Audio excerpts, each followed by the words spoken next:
Hey, Architectural Digest. Welcome to the Oval Office. Come on in.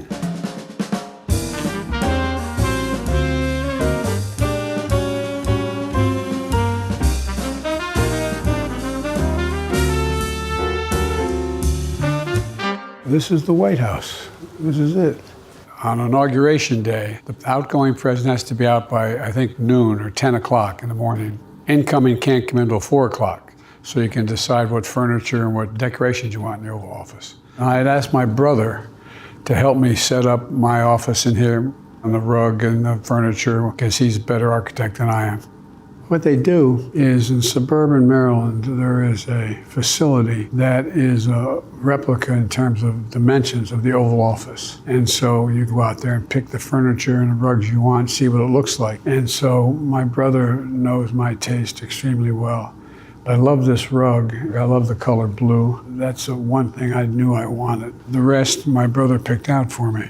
And he had called a good friend, John Meacham, the presidential historian, for some help. I've spent more time with the Chinese leader than any other head of state. And he asked me, he said, can I define America? I said, yes, I can, in one word, and I mean it. Possibilities. Possibilities. We Americans think anything is possible when we do it together. And that's why John Meacham helped my brother pick out those 5 portraits up there. It's all about possibilities. There's not a single thing we can't do. This was the Resolute desk that John Kennedy had. And remember that famous picture where John, his son, where he came out from under the desk? Well, he comes out this door here. That's where he climbed out. Well, I have a little grandson, and what I decided to do when we came in here, let me show you. And that's my grandson, Bowie, coming out from underneath the desk. It's really an incredible office. I chose the things that sort of represent why I got into public life to begin with, for real. I wanted to be able to sit at my desk, but I looked down to see the 2 heroes I had. One was Dr. Martin Luther King, and the other is Bobby Kennedy. Then I have a woman who refused to move to the back of the bus, it's Rosa Parks. I have her bust in here as well. And there's one other person that was from that era. This is Cesar Chavez of the farm workers. He was organizing farm workers in the southern part of my state at the time. And I supported him. I never met him, but I supported what he was doing. It cost me in southern Delaware, but I admired the hell out of him. This is the love of my life and the life of my love. This is my daughter Ashley on her wedding day, and we're dancing the dance of the father and daughter. This one is really amazing. This is on the night Barack and I were declared Vice President and President of the United States. My mom, who admired Barack a lot, wasn't even supposed to be walking out on the stage, and they said, and now the next President and Vice President of the United States, Barack Obama and Joe Biden. And my mother grabs Barack's hand there, and look at the look on his face. She goes, come on, honey, it's gonna be okay. She walked him out on stage. She never stopped being everybody's mom. I have this rugby ball over here. This is the all-Irish rugby team. I have 2 cousins who were stars on that team, and they gave me this ball. And then every time I've been sworn into any public office, I've used this Bible. It's just an incredible keepsake that's been around in the family for a long time. By the way, the reason for Ben Franklin, I gotta put that up because my kids went to Penn, and I was a professor at the University of Pennsylvania. This moon rock, it's pretty cool. It's literally a rock from the moon.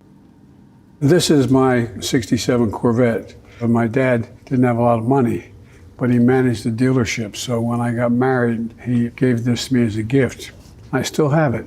When I got elected president, Scranton decided to take Interstate 81, and the exit to Scranton used to be called the Central Scranton Expressway. They renamed it President Biden Expressway.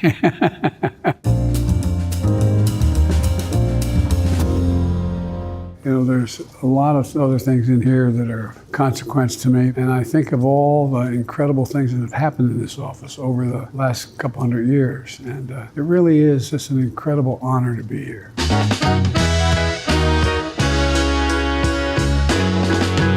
Let me show you back here. People don't get to go back here very often. I think these are great sketches of Frederick Douglass. I have them put up on the wall here. There's a private office back here. This is where I come when I want to get away a little bit, to work on a speech. There's a great portrait of President Kennedy there. The Kennedys didn't like it because it made him look too contemplative. I think it's a great portrait of him. And on the wall here, a lot of kids will send me these cartoons, and I put them up on the wall, and then I take pictures of them and send them to the families, which the kids get a kick out of. But I think they're really neat. And this is the house I was raised in Scranton, Pennsylvania, on North Washington Avenue, which, by the way, the last 3 blocks at the end of North Washington Avenue, they call Biden Way now. They've renamed it.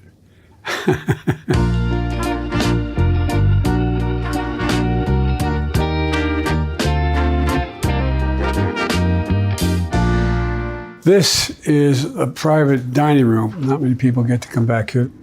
Barack and I used to have lunch in those 8 years, once a week in this room right here. But I have a lot of personal family photographs back here.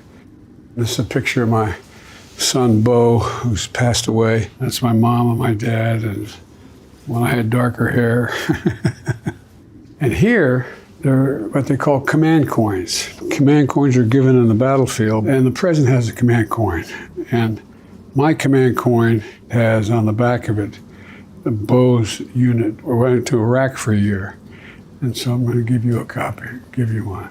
If in fact, next time I see you, you don't have it, you have to buy the drinks, but you're in luck. I'm the only Irish you've never met that's never had a drink in his life.